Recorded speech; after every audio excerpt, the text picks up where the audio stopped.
when life be lifing and stress be stressing, what do we turn to? We turn to books, and nothing brings me more joy than dogs in books. My name is Kerry, this is Sam, and Brennan, my other dog, is just out of shot. And today I'm planning to start a reading vlog based on two of my favourite things, dogs and books. So I have three options to get me started on this little project. So the first is Simpatia. This was longlisted for the International Booker this year. It's by Rodrigo, Blanco, Calderon, translated by Noel, Hernandez, Gonzalez and Daniel Hahn. When I heard about this book, I didn't need to know much more. I ordered it pretty much straight away. The premise is that the main character inherits a stately home or a mansion, but from his father-in-law, and he's given the instructions to turn it into a rescue home for dogs. That's essentially my plan if I win the lottery, is to buy a big house and fill it with dogs. So of course I had to buy it straight away, so I'm really looking forward to having an excuse to read this. The next option is All the Dogs of My Life by Elizabeth von Arnim. I read Enchanted April earlier this year by the same author and really enjoyed it, and that's how I came across this.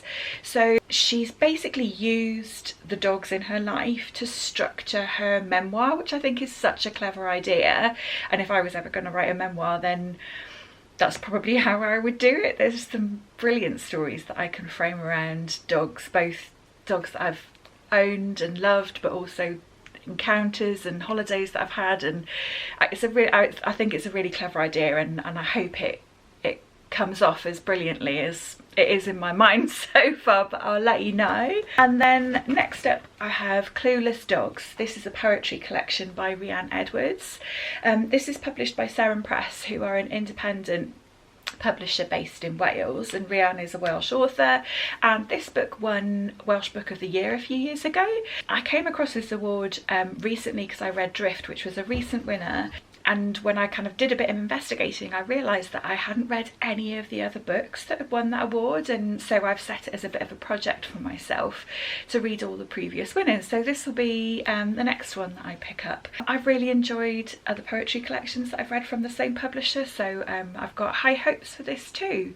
So that's three options, which I'm looking forward to getting to, combining two of my very favourite things, books and dogs. So I hope you'll join me to see how I get on with these. That's so funny. The first page that I've turned to, there's a quote from Elizabeth von Arnim, which is one of the other authors that I'm reading from in this vlog. How mad is that? I would like to begin with to say that though parents, husbands, children, lovers and friends are all very well, they are not dogs. True dat, Elizabeth, true dat.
So I'm about 50 pages in. So far it's really readable. I'm really enjoying it. It's, yeah, really well written. It's witty, wry. The characters are intriguing so far, although we haven't gone into great depth of them yet. There's been dogs. And yeah, nice short chapters, dead easy to read. I'm going to pop into town now because I need to get my mum a birthday present, but I will be back to this shortly.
So I'm halfway through, almost, Simpatia.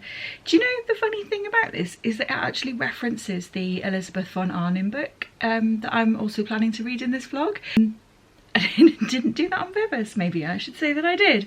Yeah, not only is there a quote from her at the beginning, but it also refers to the specific book, and a translation of that is forming part of the storyline in this, so that's really cool. So our main character has divorced from his wife acrimoniously, but he's maintained a relationship with his father-in-law. His father-in-law dies and leaves his home to his son-in-law and cuts out his daughter from his will, in terms of property at least. At the moment it's that arrangement has been agreed on the proviso that he turns that home into a rescue home for dogs. So it's really interesting. It's set in Venezuela, so there's quite a lot of kind of politics that are shaping the story and the circumstances, particularly around the dogs actually, because lots of people were concerned, concerned is a really light word, so worried about the state of things in their own country that they were leaving and unable to take their pets with them. They were just kind of abandoning them. So there's an increase in abandoned dogs that they're finding. There has been some mistreatment of animals in this so far, which is, you know, it's something that I really struggle to read about, but it's within the context of people helping those animals. So yeah, it's not nice, but also it's done in such a way that there's kind of like hope and that the animals are being looked after ultimately. It's compulsively readable. It's written in really short chapters, and at the end of every chapter it's not a cliffhanger or anything, but it sort of finishes in the middle of something, and so you want to read on to the next one, and you feel that you can because they're short chapters, so you're like, oh, I'll just do a couple more pages, I'll just do a couple more pages. Really love the writing style. The only thing that's getting in the way for me a little bit at the moment is there's lots of name dropping of people and places actually that aren't familiar to me. Obviously this is a working translation, it's by a Venezuelan author, it's set in Venezuela. They're not meant to be familiar people and places to me, but so it's not a criticism at all is what I'm saying, just an observation that that's kind of interrupting the flow of my reading a little bit. But yeah, I'm really enjoying it, and I'm so intrigued to see how this resolves. Today's Mum's birthday, so I am going to pop out and pick up some flowers.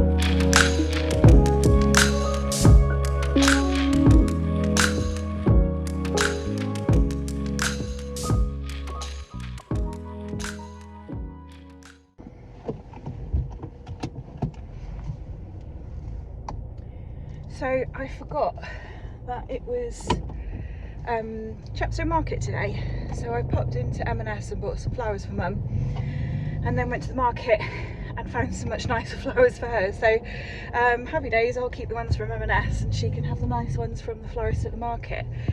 I also bought some candles and what else? Some Turkish Delight brownies for me and Mum. We're both quite keen on Turkish Delight, so that can be a birthday cake equivalent alternative. And I met a really lovely lady from a small independent publisher who sometimes comes to these markets, and we had a nice chat, and I've bought her poetry book, so I'll show you that when I get home. Laura, sometimes you can be quite patronising and belittling with your delivery to Arthur. Arthur, don't lose yourself trying to become...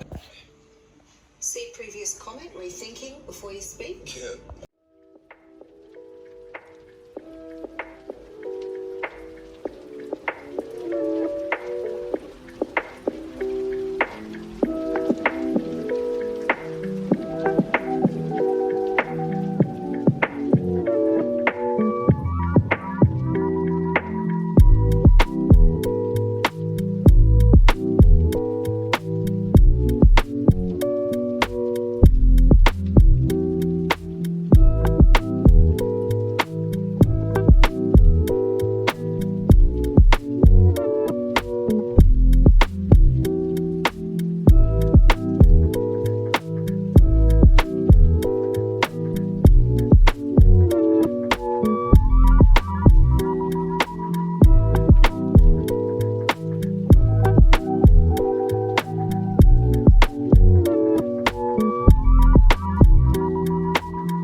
So when I was buzzing about town yesterday, I picked up 2 books, so I thought I'd show them to you.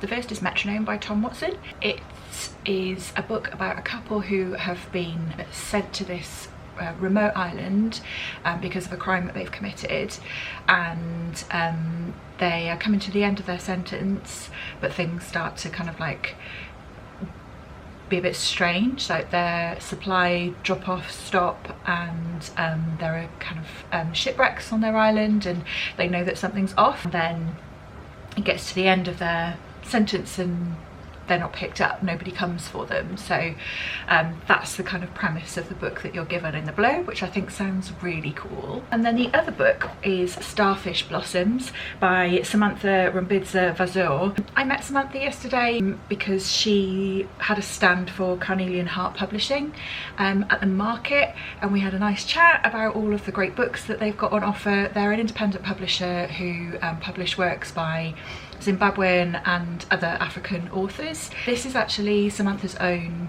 poetry collection, which I thought sounded great, and I was really drawn in by this really stunning cover. She told me that her friend from Bristol designed the cover, and I think it's absolutely stunning. So yeah, total cover buy. So those are the 2 books I picked up yesterday.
Finished Simpatia. If I struggle to produce some sort of coherent explanation of how I found this book, it's because it was a lot of things.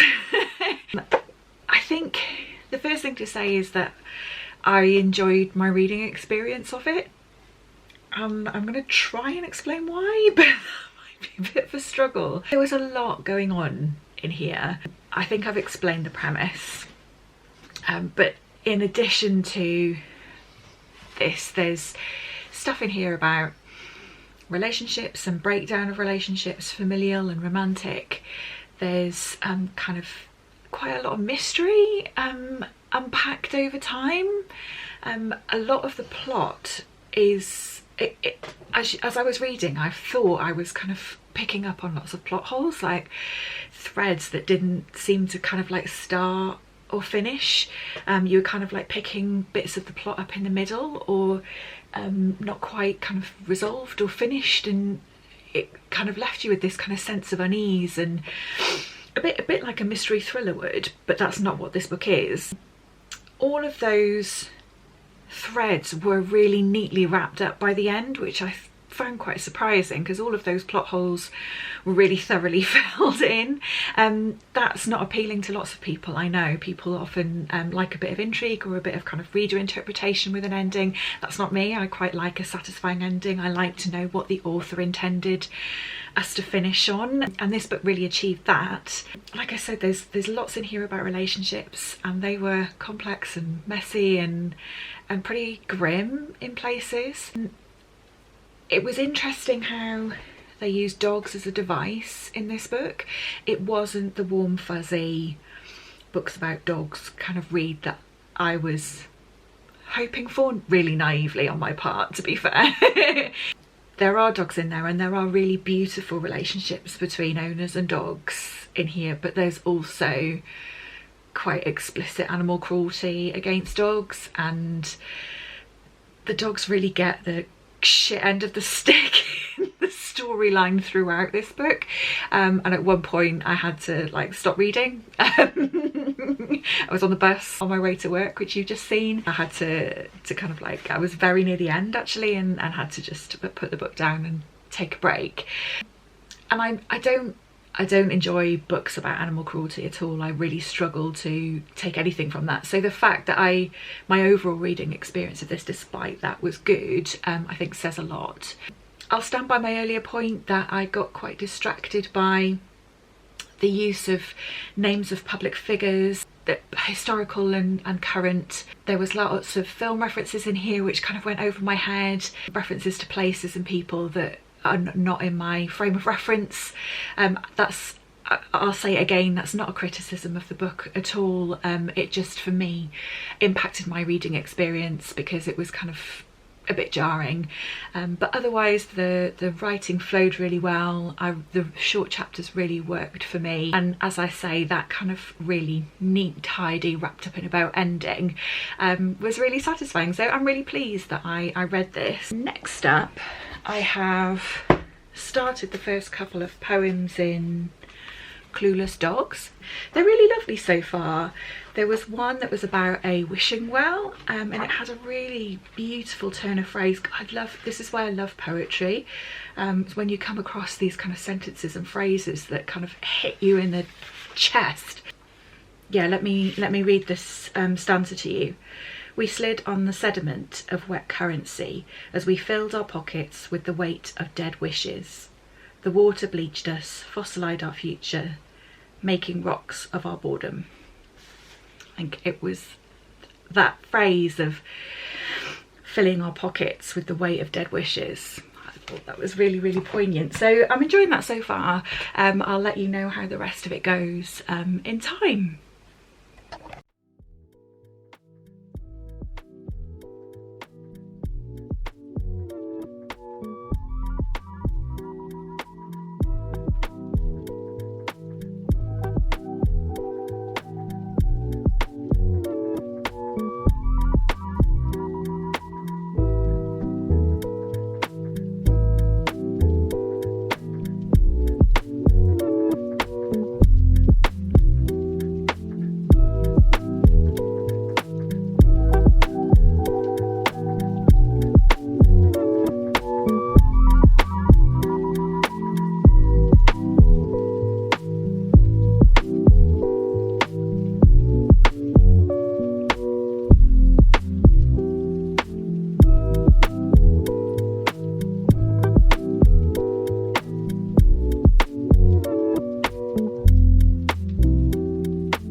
Finally, we have some blue sky.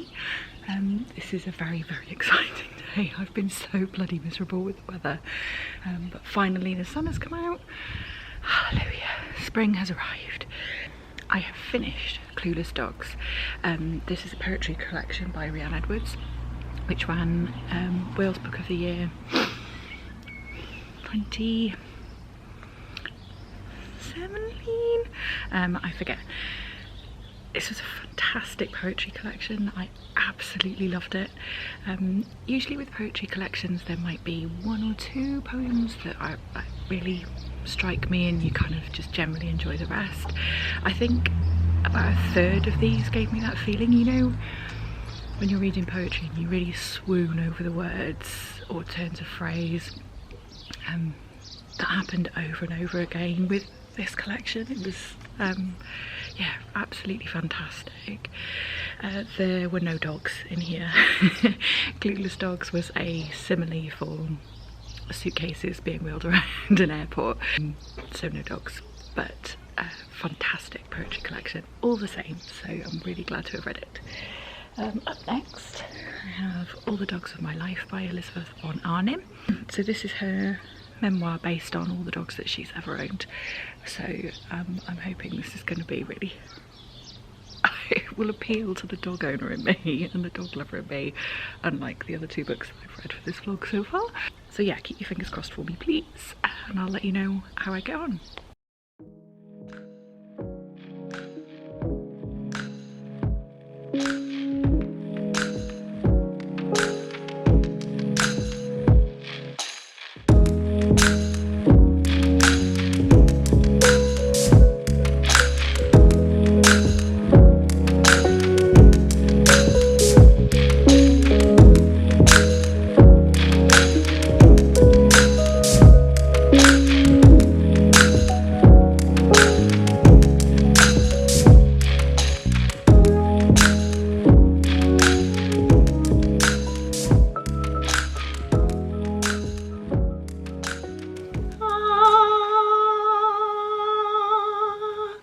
We did it. We found the perfect book for dog lovers, or at least it's turning out to be the perfect dog book for this dog lover. Perfect dog for this book lover? Both of those things are true. I'm about halfway through All the Dogs of My Life by Elizabeth von Arnim, and I truly believe that Elizabeth and I are kindred spirits. Isn't that the absolute magic of books? Like through time I've connected with another human being because she's written this memoir and it's really speaking to me. We've got a sign by our front door that says something like dogs welcome, people tolerated, and that's essentially the vibe of Elizabeth's book slash life. I really think that we would have been bloody great friends if we'd ever met. She is fucking hilarious. I've laughed out loud so many times in this. There's a quote at the start where somebody's described her as one of the top 3 wits of her time, and I thought, oh, it's a bit of a backhanded compliment, like like saying, oh, you're not the best, but I'd put you in the top 3. But she really is so incredibly witty. Her observational skills about other people's behaviour and her own behaviour actually is so dry and so just non-judgmental that it translates as being really bloody funny. There's some great sections in here where she's talking about her mother getting into trouble with her father because she spent too much money on ribbons, and yeah, there's loads in here that's just really made me chuckle.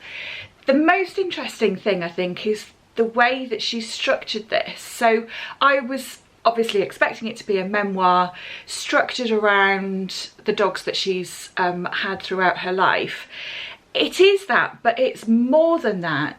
It's just about the dogs that she's had in her life, and she will refer to really significant life events like getting married and having her children, which she describes as batch 1 and batch 2.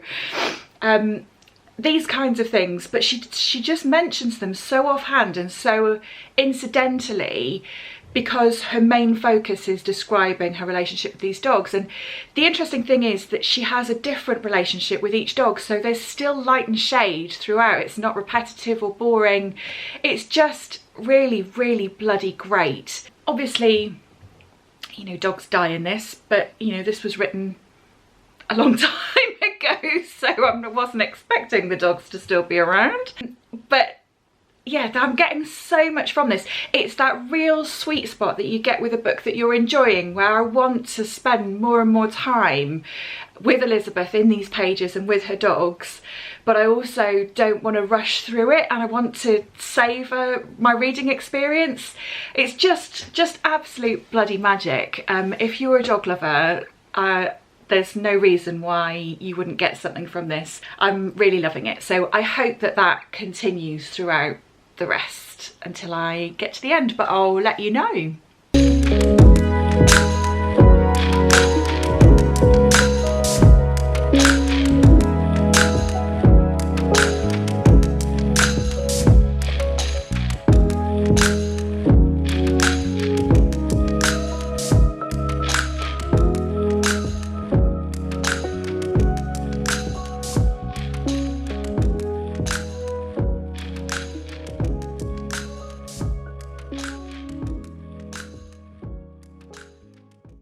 I have finished the rest of All the Dogs of My Life by Elizabeth von Arnim. The second half of this book took a more sombre tone for several reasons, really. The first being that we reach the point of the First World War, so she has to leave her glorious sounding Swiss chalet and return to London. She doesn't go into detail about this time because she very deliberately in this book doesn't make this an autobiography but a record of her dogs, and so there are certain details that are kind of glossed over.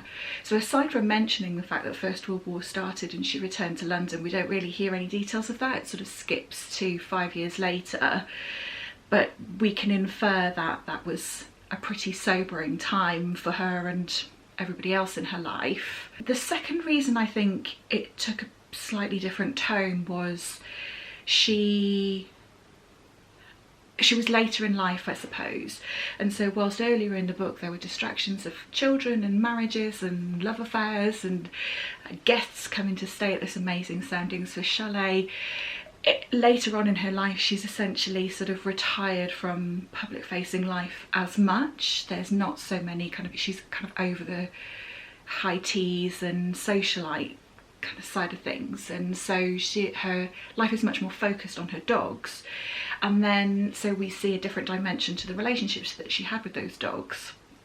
It was much more in depth, meaning that when she lost them it had a much more significant impact on her and therefore by proxy us as the reader.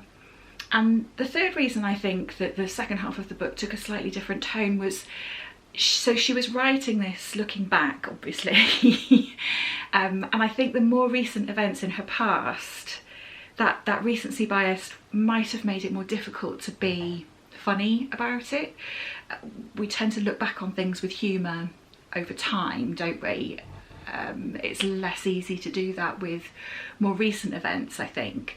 So although there is still humour and wit in the second half of this book, it was much more, like I say, sombre and just took a slightly different tack.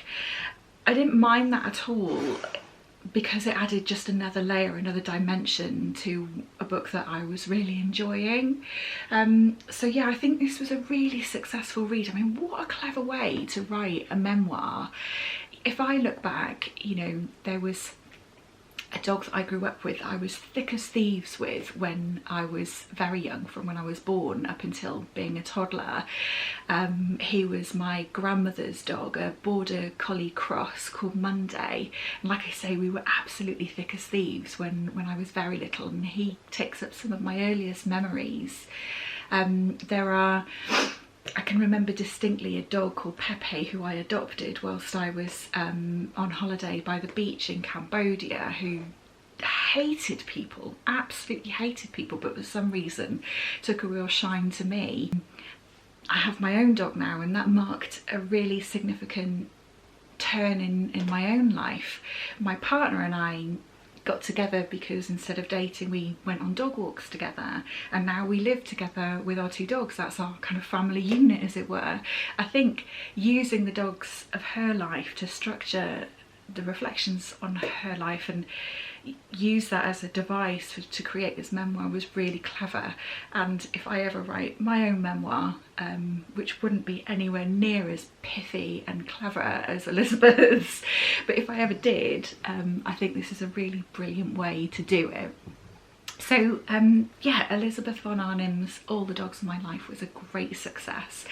This being my first reading vlog, and I didn't want to make a big deal out of that at the beginning in case it all went horribly wrong. I think it's been a real success. So in total I've read Simpatia by Rodrigo, Blanco, Calderon, translated by Noel, Hernandez, Gonzalez and Daniel Hahn. This was an unusual little translated literary fiction. On reflection, I mean, my overall reading experience was enjoyable. There were a lot of kind of moving parts, and it was a puzzle that sort of came together by the end, except for one specific detail where the author was very deliberate that, you know, this piece of the plot I haven't tied up neatly for you, and I'm not going to, because it could have been this person or it could have been that person. Aside from that, it was all really kind of like neatly gathered together by the end. There were themes of corruption and betrayal in relationships and in society, and the dogs, unfortunately, in this came off pretty poorly. So perhaps not one for the dog lovers, but a really interesting read nonetheless.